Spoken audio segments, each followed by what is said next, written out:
Deuteronomy 33:29. Happy art thou, O Israel, who is like unto thee, O people saved by Yahweh, the shield of thy help, and who is the sword of thy excellency. And thy enemies shall be found liars unto thee, and thou shalt tread upon their high places. Call halal Yahweh B'Shem Nawashai B'Shem Wakakwadash. Double honors unto the apostles, double honors unto the elder bishops. Salutations to all my fellow laborers doing this work in truth and sincerity, risking their lives and their freedom to do so now more so than never. To the scattered elect that are scattered around the four corners of the earth, among the heathens that look like the heathens, the Israelite foreigners, the speckled birds, and to the Akwath that are listening and learning, to you I say Shalom. This is your brother Malcolm from the branch of the Great Millstone here in Chicago, coming at you with another lesson in truth. And the name of this video is Proof Ancient Egyptians Were Black during 1974 UNESCO conference. All right. And this is Dr. Cheat and to Diop. All right. And this is a video where I'm really just going to allow it to play because they cut Esau. They prove Esau to be a liar, to be a racist, hateful deceiver that he is, and how he just completely tried, they tried to whitewash history. And I don't know what made them think that they'd be able to hide this forever. Okay? Yeah, you can trust nothing from these people. They're just liars.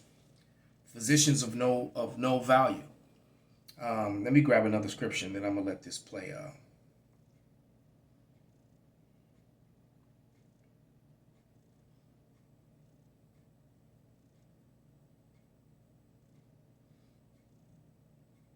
Was going to grab 2nd Ezra 6 and start at 27. And it reads, For evil shall be put out, and deceit shall be quenched. As for faith, it shall flourish. Corruption shall be overcome, and the truth, which hath been so long without fruit, shall be declared. Without any further ado. Conference on the peopling of ancient Egypt. Now I want you to listen to this very carefully. After many years, more than 2 centuries in which European universities and academics have stated that Egypt is Caucasoid, or it is Semitic or Hamitic or Afro-Semitic or Afro-Hamitic, eventually they invited Sheikh Anta Diop and Theophile Obenga. This is the first time at any international conference on an intellectual matter that Africans are invited to deal with their own story. Theophile Obenga, he wrote me last week. This is the first time I'm hearing from him, because apparently Diop left a lot of papers after he died, and so several people in France and French-speaking Africa suddenly become aware of the journal for the first time. Theophile Obenga is an expert on Bantu. He's head of the Bantu Research Institute in Brazzaville. He's a great linguist, like Diop. And they appeared at this conference. Everybody else was European or Arab, from the Arab Republic of Egypt. And at this conference, everybody came unprepared except the 2 Africans. Could you imagine that? This is a conference meeting, an academic conference meeting to discuss the peopling of Egypt, and these guys arrive empty-handed, talking from their heads. The Africans arrive with heavily researched papers. The linguistic evidence of Diop was so startling that everyone had to admit. This is one of the revolutionary things that Diop and Obenga, particularly Diop, had proven beyond the shadow of a doubt that Egyptian language was not Semitic or Hamitic, it was African. But there is where the agreement ended, because when Diop tried to show that that not only the language was African, but that the people were African, everybody got upset. And those people who couldn't say that it is not so, they said we mustn't talk about race anymore. We are all human beings here. Let's stop talking about race. So let me read you the passage from my introduction which deals with this. A summary of this conference is of interest and value to readers since it reveals the state of Egyptology at the moment and the defensive reaction to the question of blackness or Negroness. Professor Galab of the Arab Republic of Egypt declared that the human race during the Paleolithic era, which is the Stone Age, was more or less homogeneous and Caucasian, meaning to say all human beings were first white. This is an Egyptian, you know. And that Negroes only began to appear much later. A Negro culture, he claimed, did not appear prior to the Neolithic, that is the age of agriculture. Professor Di Bono of Malta spoke of a race of pyramid builders coming into Egypt, a race with Libico-Asiatic affinities, without even deeming it necessary to show where on this earth stands the proto-pyramid that this race constructed before it migrated to Africa. How could you have a race of pyramid builders who never built pyramids anywhere else? Several participants, finding it difficult to demolish Diop, decided instead to demolish all talk about race. Professor Saf Soderberg of Sweden, while demonstrating that the majority of Neolithic cultures in the Nile Valley belong to techno-complex of Saharan and Sudanic cultures, said the concept of race was out. Okay, I'm forced to interject right here. He said, how could you have a race of people come in to build pyramids? This goes to show you the extent that these white people would do to try and solidify their lies. But you had a race of people came in to build pyramids and never built pyramids anywhere else. And then the pyramids that were built here in the Americas had the exact measurements that the ones in Egypt had, proving that it was the Israelites, that the Northern Kingdom came to here to the Americas. You see, what you have to understand is that when you're looking at these dark flesh Egyptians, and this was not only in northeast Africa, but all the way up into what the world calls, into Mesopotamia, what the world ignorantly refers to as the Middle East today, all the way into Asia, as far as Russia, the people were melanated. They were dark-complected people. Not the same race, but they were still dark-complected people, all right? Because color isn't the race, all right? And what it really comes down to is that the Bible clearly breaks down and lets you understand that the nation of Israel came to be among the Egyptians, mixed and mingled among the Egyptians. The Bible tells you that certain Israelites were mistaken for Egyptians. Even the Israelites themselves, at one time when they were burying some of their dead, were mistaken for Egyptians by other dark people. Moses was mistaken for an Egyptian. Paul was mistaken for an Egyptian. Who the world ignorantly calls Jesus Christ. He, his mother, and his father hid among the Egyptians. All right. So this was all to solidify, to try to support the lie, the deception of the 1948ers, of the small hatters. All right, because this proves that this evidence right here simply proves that they are not the people.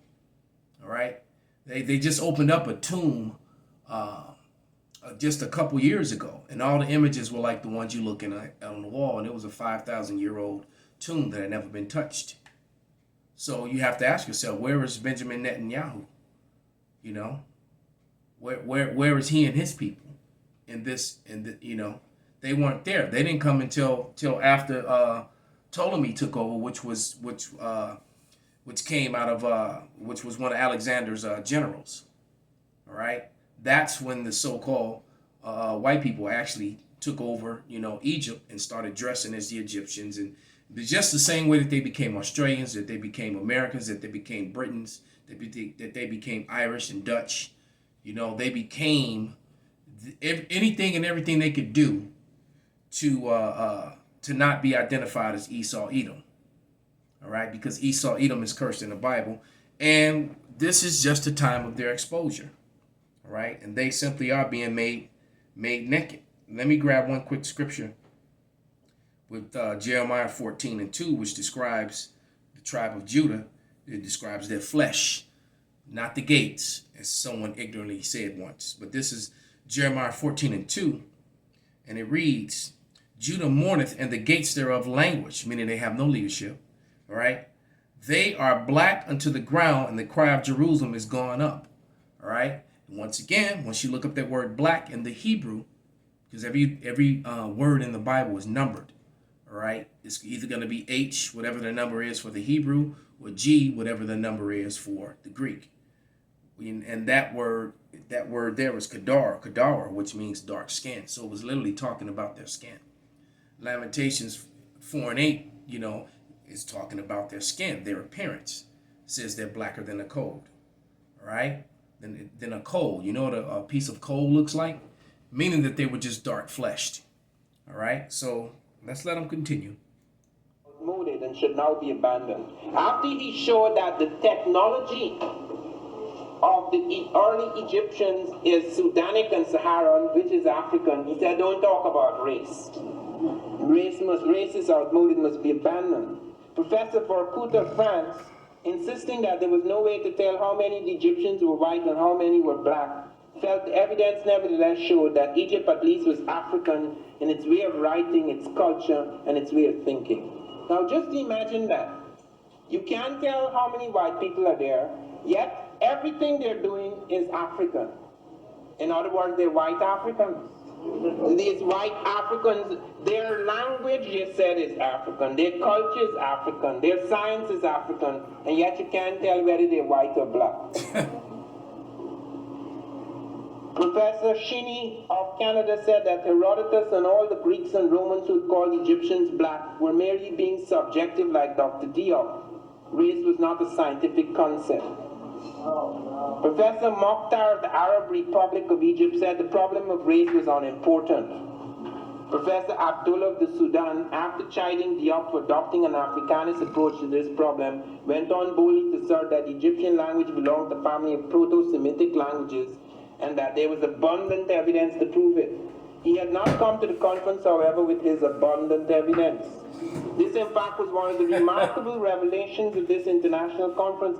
In its final report, UNESCO pointed out, quote, listen to this, although the preparatory working paper set out by UNESCO gave particulars of what was desired, not all participants had prepared communications comparable with the painstakingly researched contributions of Professor Sheikh Anta Diop and Obenga.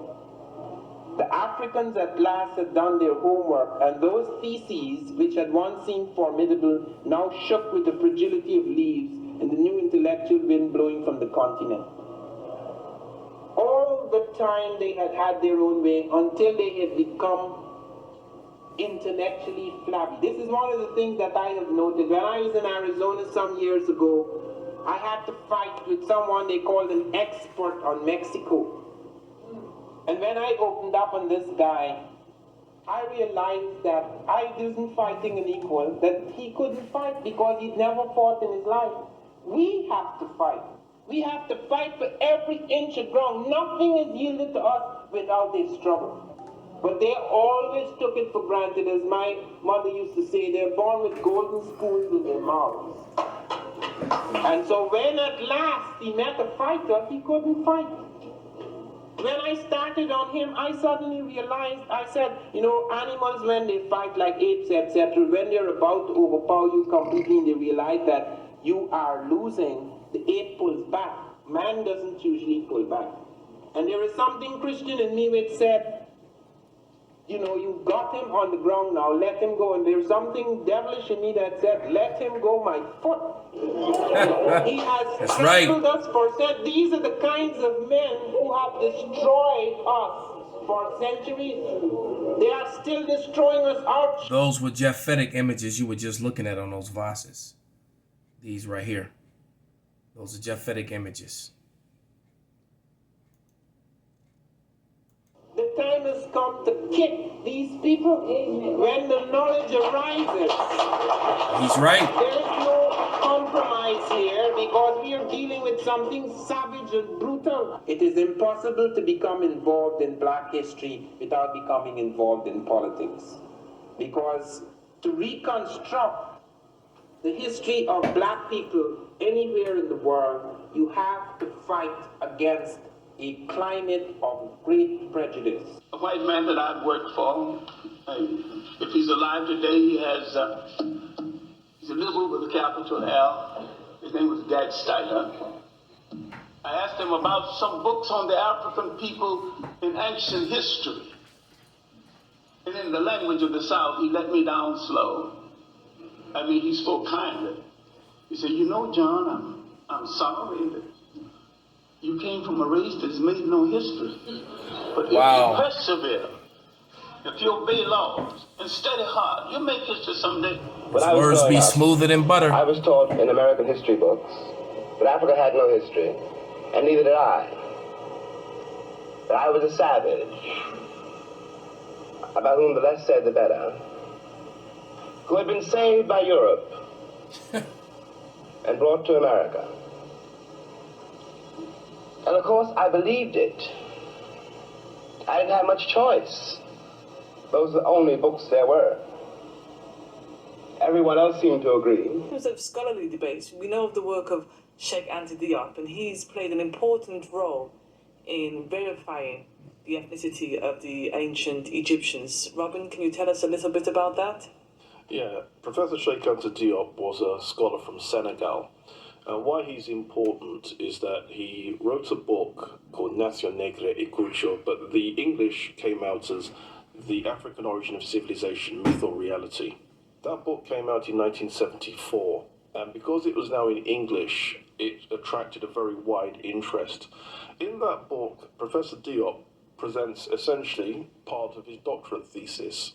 And his doctorate thesis was not just that the ancient Egyptians were black Africans, but also that other African culture can be related to ancient Egypt, in much the same way that European culture is related to the ancient Greeks and the ancient Romans, same idea. Now, what Diop presented was, first of all, he went through the various classical scholars. Now, the classical scholars are the ancient Greeks, the ancient Romans, and he presented 10 examples where they described the ancient Egyptians. And then if you go through some of the examples, there's an ancient European scholar called Herodotus, who was an ancient Greek scholar. He said the ancient Egyptians had black skins and woolly hair. Now, we believe Herodotus was an Israelite, all right, because they completely ignore the fact that, that Negroes, so-called Negroes, Israelites, were among the Romans and the Greeks. And most of their greatest thinkers were actually Israelites and not Caucasian Greeks and Romans, converts, because they really were Esau, Edom, newly converted to Greek, and then from there to Rome. All right. Lucian says that the ancient Egyptians were too black, then describes them as having thick lips and bandy legs. Yeah, so they discredit all their own scholars, their own people, that were eyewitnesses to the different accounts, which is why in Snowden's book, Blacks in Antiquity, he makes that statement about how relics, like the one on the cover of this book by Dr. Diop, are more important than the written word, because the relics tell a story where the word tells lies. Their written word tells lies. Other scholars, Diodorus Siculus, suggested that the Egyptians actually descended from the people of what we would now call the Sudan. And when we examine our 10 scholars... The Egyptians are descendants of Ham, all right? They're Hamitic. Ham had 4 sons, all right? And the Egyptians were Mizraim, one of Ham's 4 sons. They paint quite a detailed picture of what did the ancient Egyptians look like.